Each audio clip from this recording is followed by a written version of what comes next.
What is this that we see in our cities? Natural soil accumulation over time?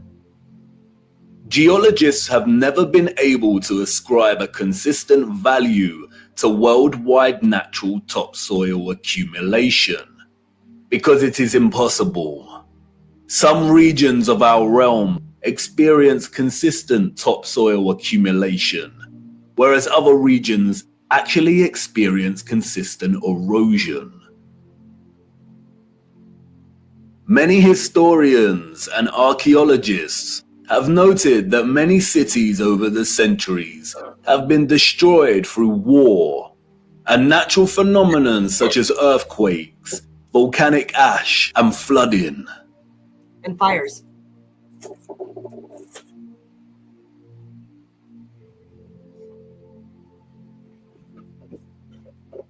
Aren't these just the layers of previous civilizations?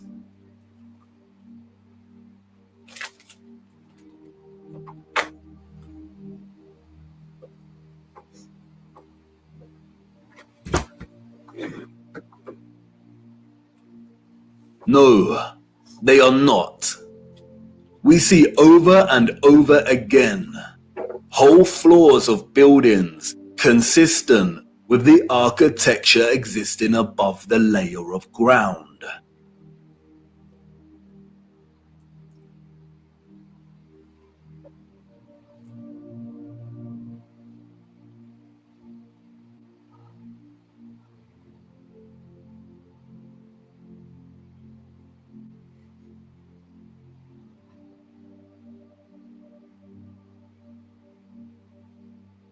You see, what lies beneath is not the unfamiliar traces of previous generations, but of the same generation that built these structures. And once you really see this kind of sunken, buried infrastructure that exists in such prevalence across our world, you can never unsee it.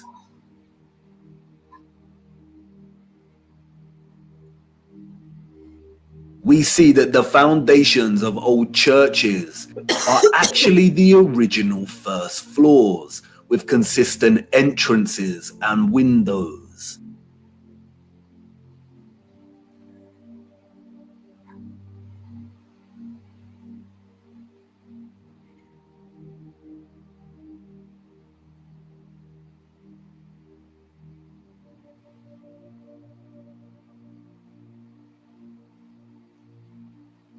We see mosaics unearthed. We see pillars, columns and arches that were originally much larger, and it was the layer of soil that reduced their size, as if they weren't big enough to begin with.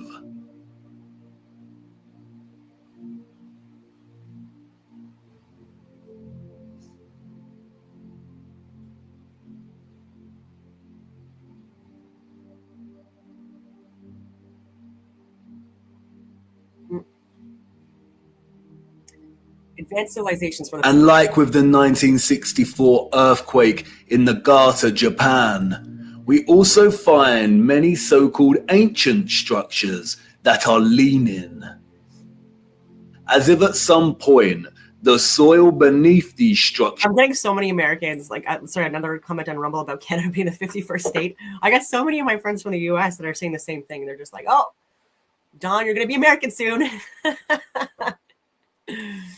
loosened and liquefied. We have the Sahersen Church Tower and Our Dear Lady at the Mountain Church Tower in Germany, the Tiger Hill Pagoda in China, the Leaning Tower of Neveyansk in Russia, the Leaning Temple of Huma in India, Oudkirk in the Netherlands, the Tower of Zaragoza in Spain, and, of course, the Tower of Pisa.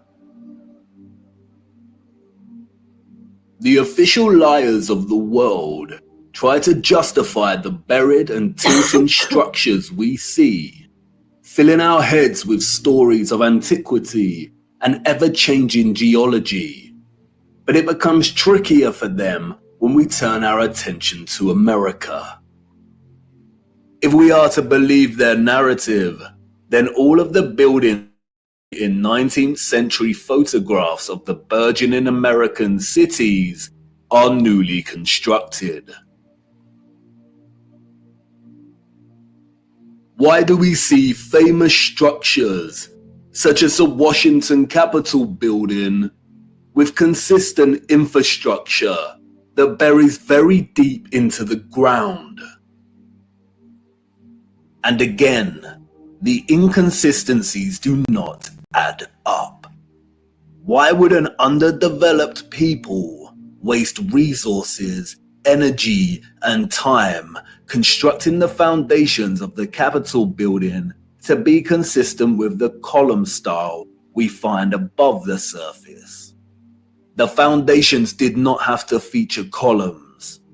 Columns, we are told, are a stylistic choice, not a functional one. So why would they do this? In a nutshell, they wouldn't.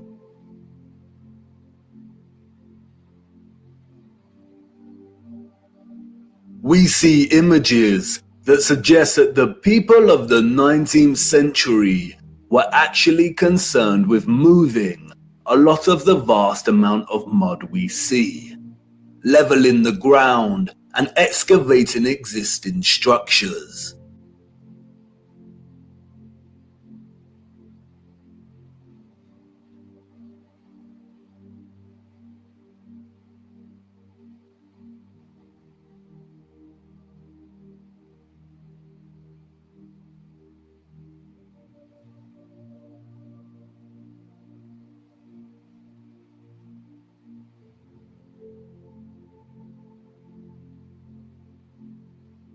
The consistency and prevalence of buried architecture across our realm indicate that whatever happened was a worldwide event, despite regional differences in natural topsoil accumulation and erosion.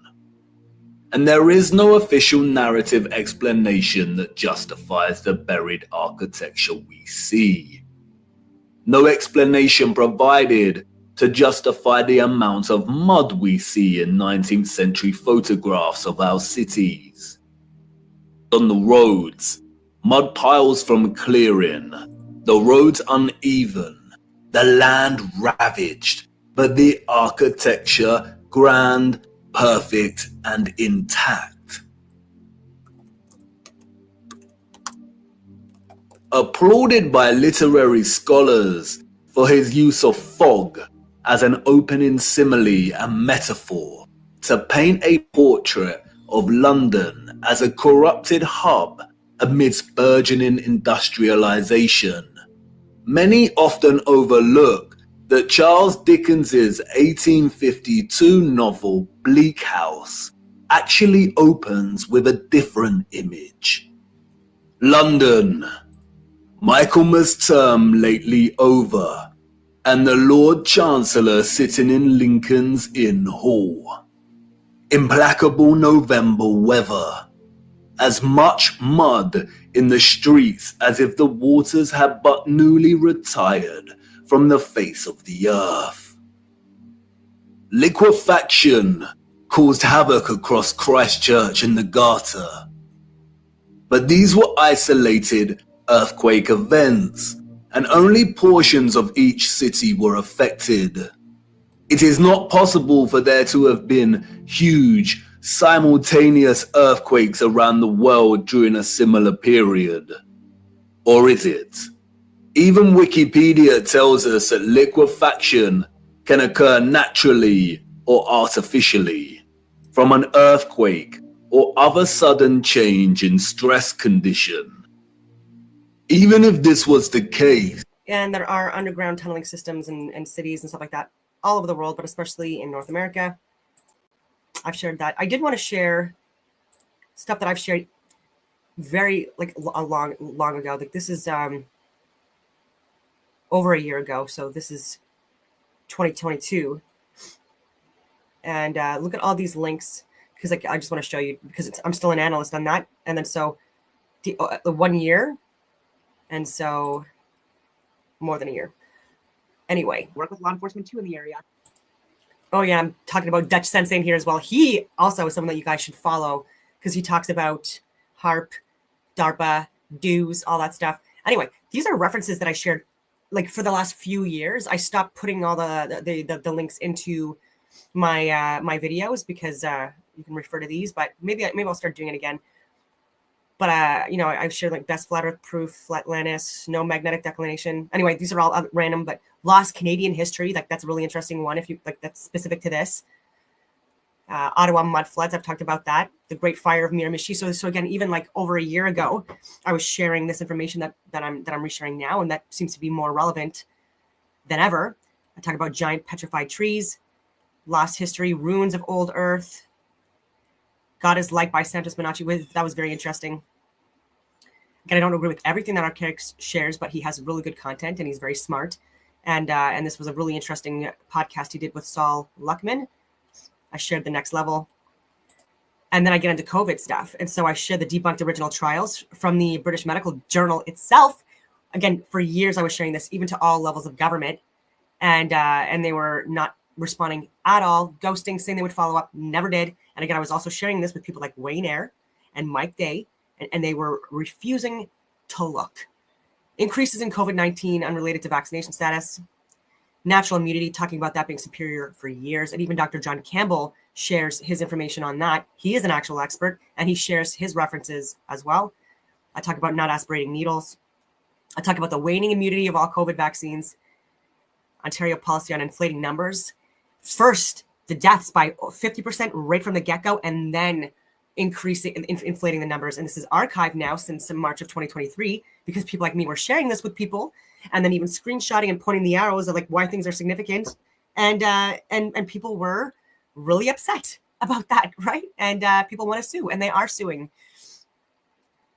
COVID-19 is an outbreak of viral pneumonia, which became not a global risk of morbidity and mortality of people with obesity or higher. I talk about that. Adipose tissue ACE modulation by diet and obesity, potential implications in COVID-19 infection and severity. So I was saying, why are you locking us in? Why are you shutting down the gyms? Why are the liquor stores open and McDonald's open? But again, like not like parks, dog parks, trails, ridiculous. And then not pushing vitamin D, but myocarditis and pericarditis following vaccination. Even like the initial ones where it was high, and I was saying, save the data that's online now, that's open source regarding myocarditis and pericarditis in Canadians. And I was saying to do this a few years ago because they're going to do things like archive this stuff, where they're going to censor this information and then bullshit us. But again, as long as you have the originals, you're good. And then compare with myocarditis, pericarditis in 2021 up until now. It is, anyway. And then I was still saying at that time that vaccines were not FDA approved. They were under emergency use authorization. I'm like, even that was illegal because there were already treatments available like hydrochloroquine and ivermectin and other treatments that could have saved lives. And so they lied. Anyway. I talk about the enemy who sealed the world affects quarantine due to the COVID-19 on sleep quality, anxiety, and psychological distress in the Italian population, what they shared. Self-reproduction and Darwinian evolution and autocatalytic chemical reaction systems. Anyway, and then I get into more stuff that a lot of these accounts possibly are deleted by now because they share a lot of stuff regarding flat Earth, or at least that this is not a wet spinning rock whirling through space. Level of Earth was good.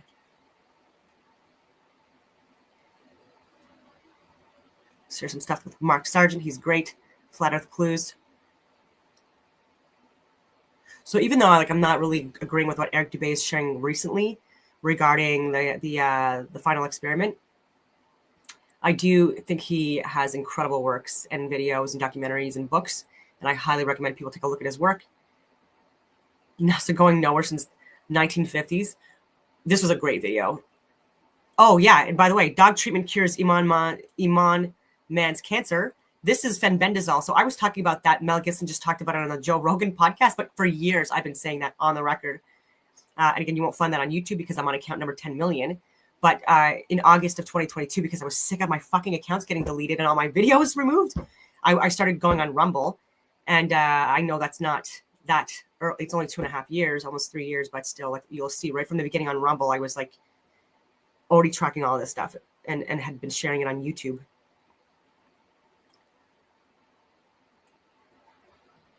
Yeah, the Sydney Holland interview, I shared that. VAERS data made transparent. And more. Anyway, just thought that was very interesting. This is all stuff that I've been sharing. And people did appreciate the links on the video. So I did get feedback from that. So that's why, like, maybe I'll start sharing again. We do not see the same structural damage to the buildings in the 19th century like we do in cases such as Christchurch and Nagata. Most of the buried architecture we see is intact. It is either sunken or the ground level has been raised at least 3 meters, sometimes in a uniform manner, and other times partially buried in rolling mud hills, as if there were huge landslides. The strange case of the buried architecture provides the following conclusions: that what lies beneath are not the remains of previous civilizations. More often than not, the buried structures are consistent with the architecture we see above ground, that the structures are much larger than originally suspected, and therefore they are even more of a construction impossibility for a Victorian generation of horse and car, and those existing before them. That natural topsoil accumulation and soil liquefaction are not satisfactory explanations for what we see here. Whatever took place had to be something much larger and widespread, such as a natural or artificial earthly cataclysm of sorts. As many of the photographs show, many citizens of the 1800s were responsible for moving much of the mud, leveling the ground, and excavating buildings, which suggests that whatever happened had happened very recently in their past. The complete absence of a reasonable mainstream justification for the buried architecture we see suggests that the controllers of our realm are deliberately trying to hide whatever happened.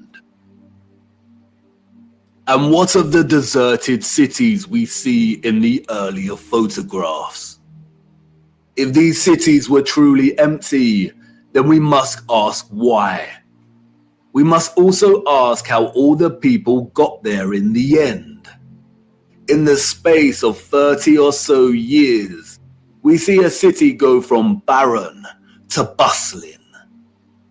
Interestingly, it is Charles Dickens and 19th century literature more generally that offers some clues.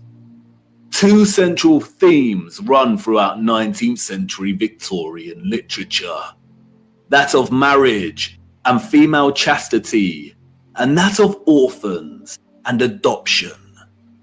Many of the fictional characters we've come to love over the years are orphans. We have Oliver Twist and Pip from Great Expectations.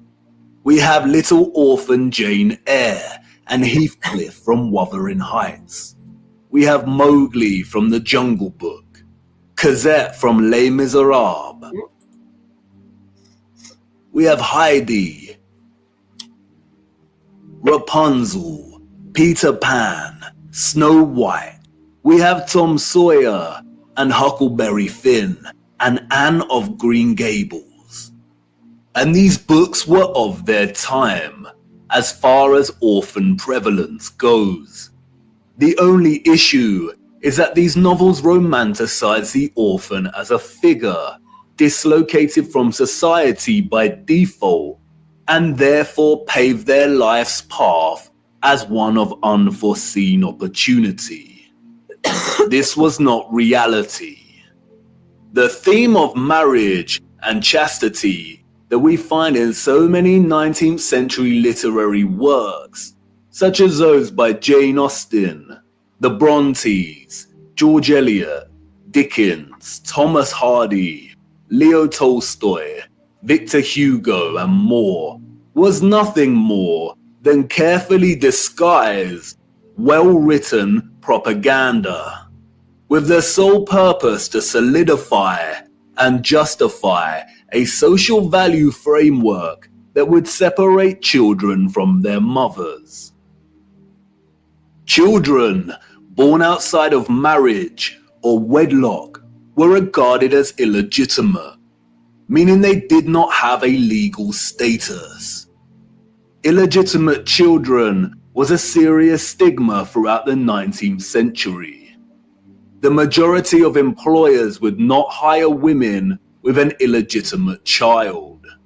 Many unwed mothers with illegitimate children ended up without a home, in poor health, starving, exhausted. Their only place of refuge would be the workhouse, where they would carry out the most unpleasant duties. Or being a nun. In some places, women with illegitimate children were singled out and had to wear a special uniform, which alerted everyone to their status as an unmarried mother or fallen woman. As a result, a vast amount of orphanages and foundling institutions were established. This is the London Foundling Hospital that was very active in the 19th century. Look at the size of it.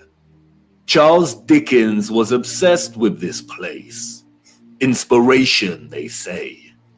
The official narrative tells us that an estimated 4,500 women handed over their children to this huge building. But this was just one institution. Wikipedia gives us a partial list of over 64 orphanages that were founded in the UK during the 19th century. The list is only partial.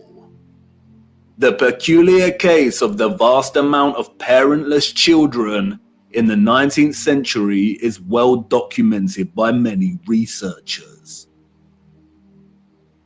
And most of them agree it is almost impossible to establish figures that really do justice to just how many orphans there were during this period.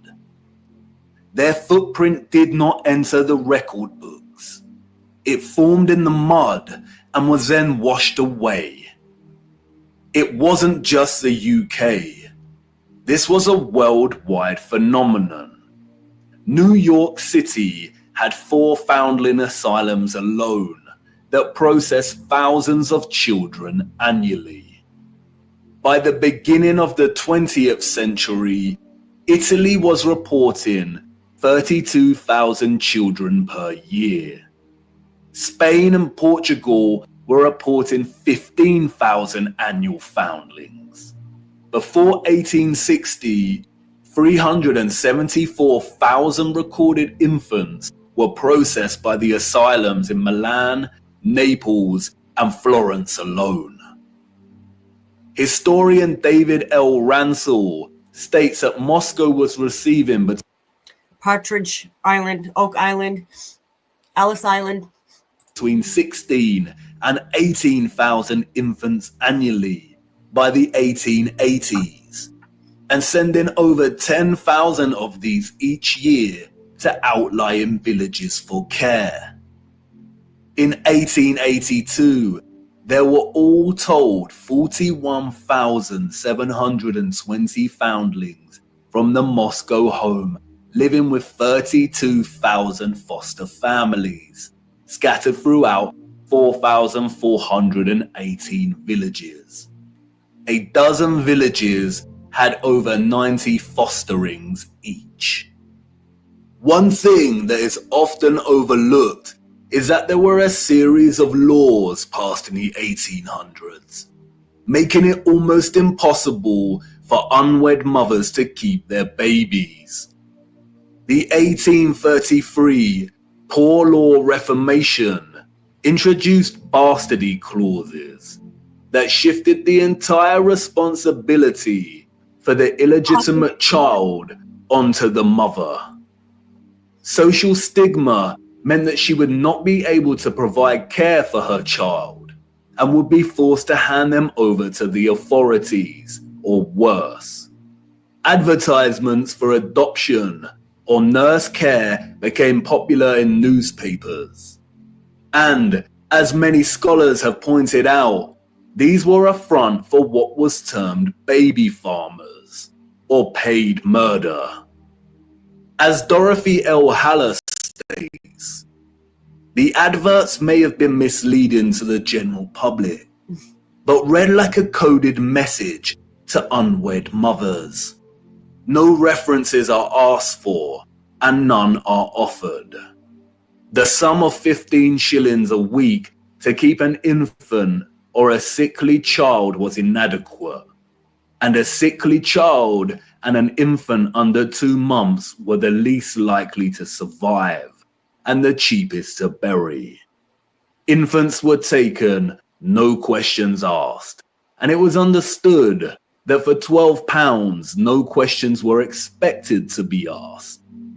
The transaction between the mother and the baby farmer usually took place in a public place, on public transportation, or through a second party. No personal information was exchanged. The money was paid, and the transaction was complete. The mother knew she would never see her infant alive again.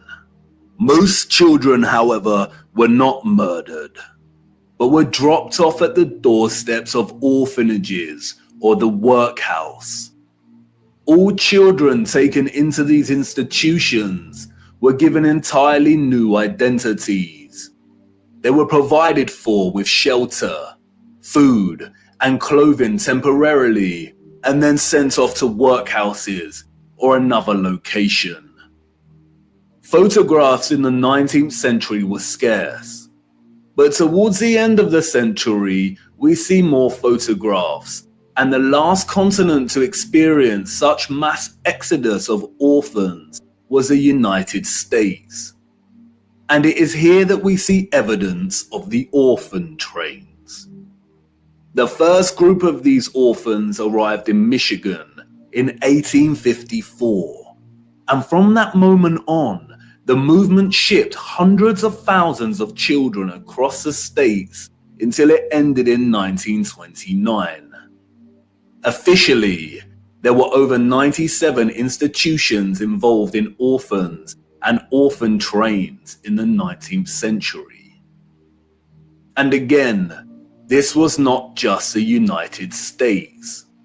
Annie McPherson will go down in history as a woman who scammed more than 100,000 foundlings and shipped them from the United Kingdom to Canada, New Zealand, and South Africa, and even to the outer edges of the earth in Australia, so that they could be sold into child labor.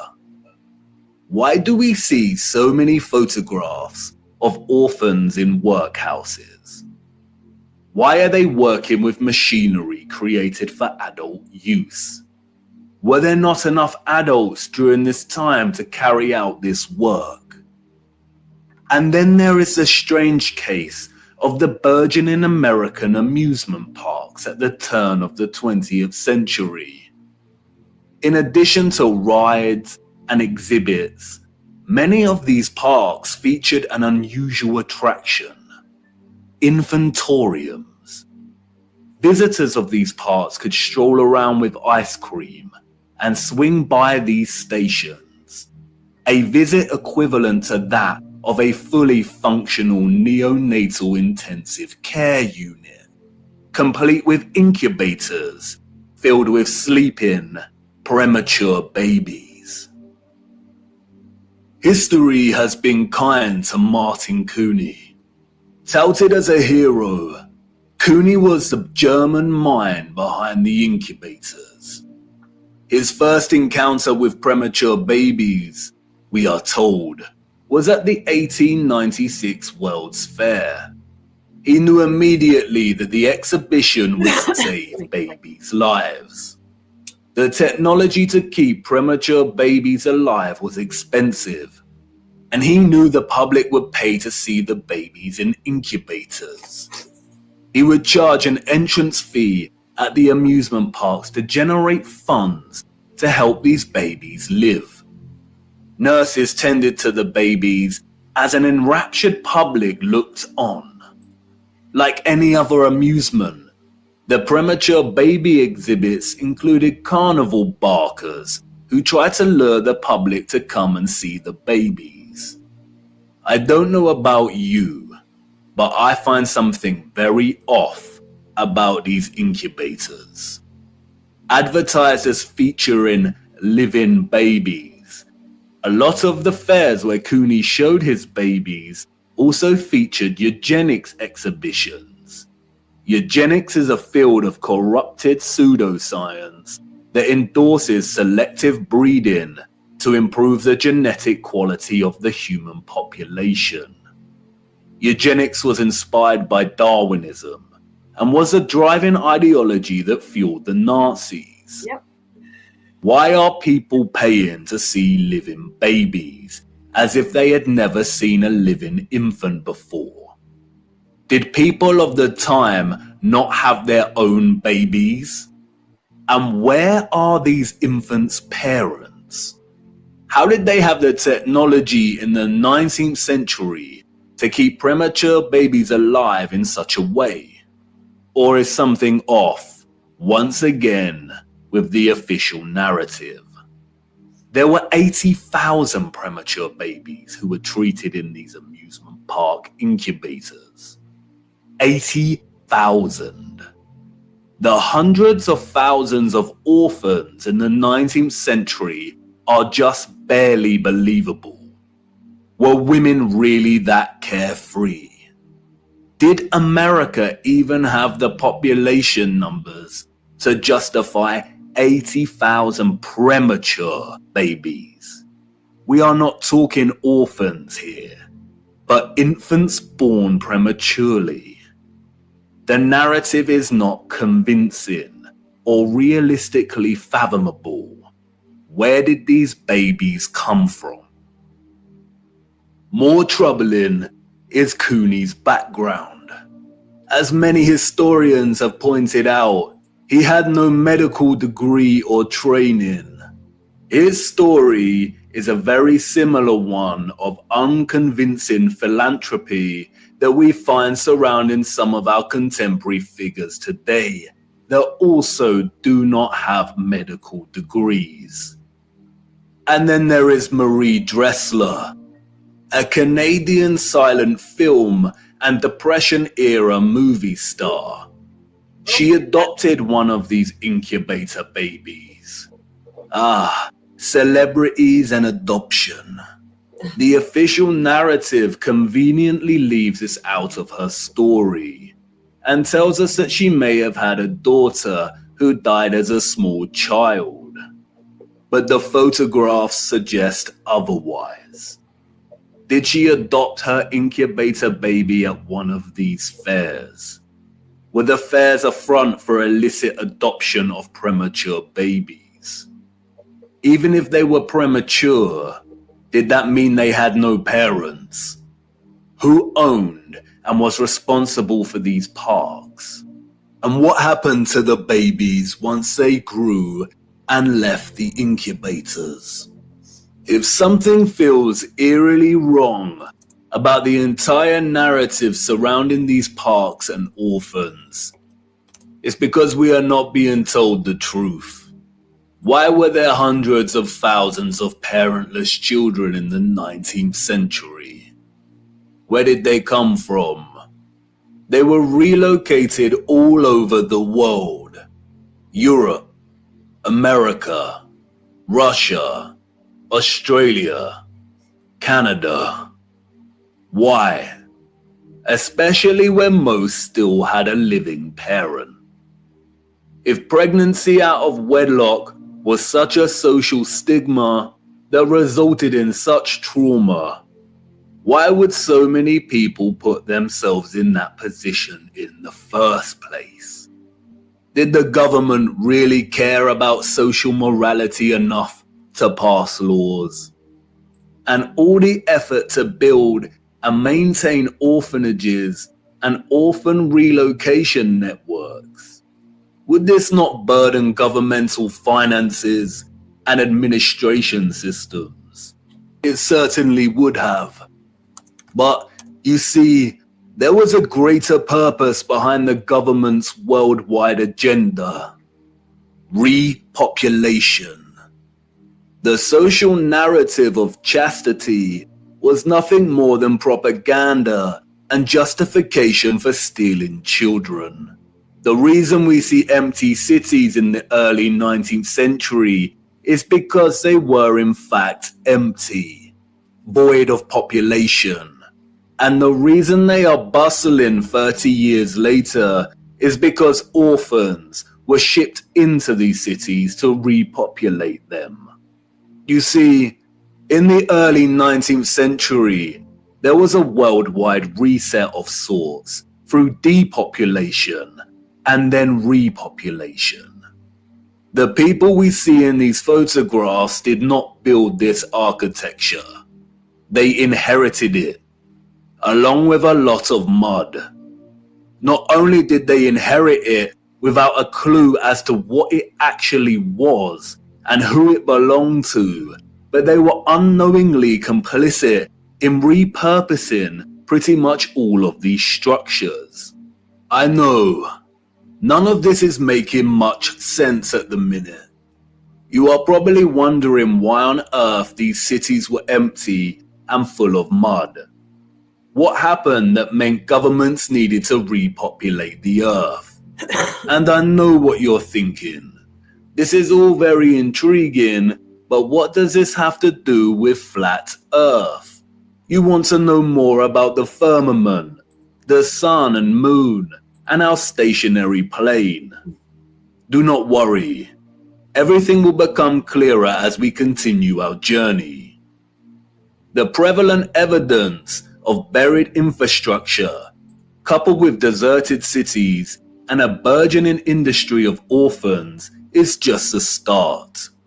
These are all necessary clues, hinting at some kind of cataclysm, but the real story hasn't truly begun yet. The stage had to be set first, and now it is ready.